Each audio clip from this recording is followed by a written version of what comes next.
Larkin was born on August 22nd, 1922. He was born in Winshire, England, great little country back of England.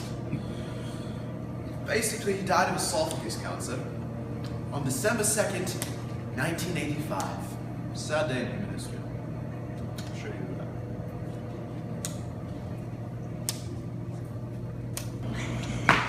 Philip Larkin used many great literary devices in his works.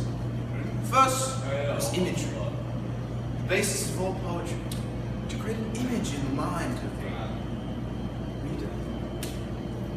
The second was personification, and the third was hyperbole, the most hyperbole of all poems. Thank you.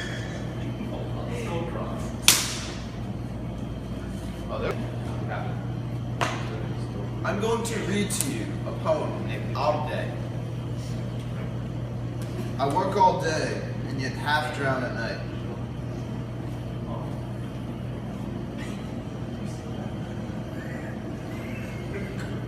Walking at 4 to soundless dark, I stare in time. The curtain edges.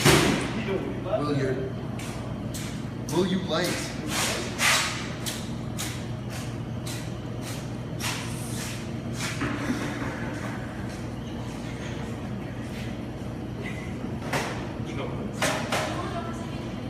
Till then, I see what's really there.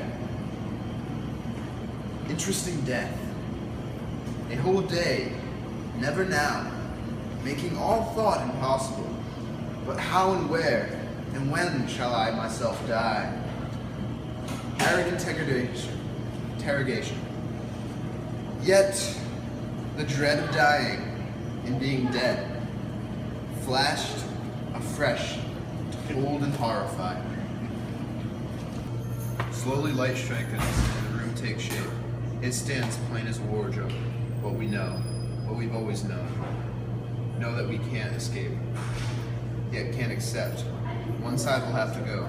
Meanwhile, telephones crouch, getting ready to ring. And laid up.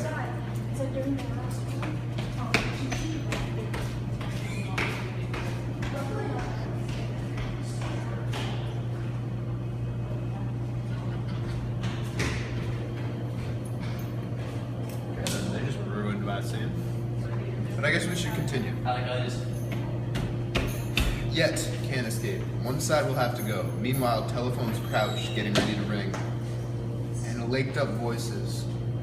And all the uncaring, intricate, rented world begins to rouse. The sky is white as clay, with no sun. Work has to be done. Potsmen, like doctors, go from house to house. The author has a terrible phobia of death. He stays up at night thinking about how inevitable it is and the incomprehensible idea of not existing.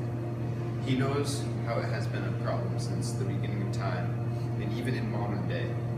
People still die and stop feeling anything. The author is not afraid of death itself. He is afraid of the soul afterwards. He does not believe in the afterlife, and that is what worries him. He thinks about all these things one night when he can't sleep. Then, finally, the sun rises and he needs to move on and waste his life working until he dies.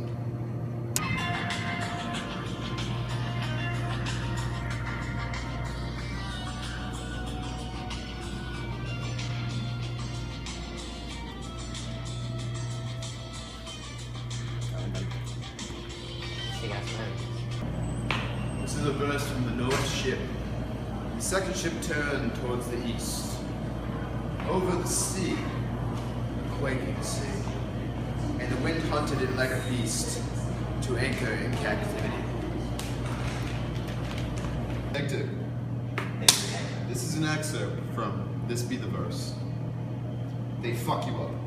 Your mom, your dad. They may not need to, but they do.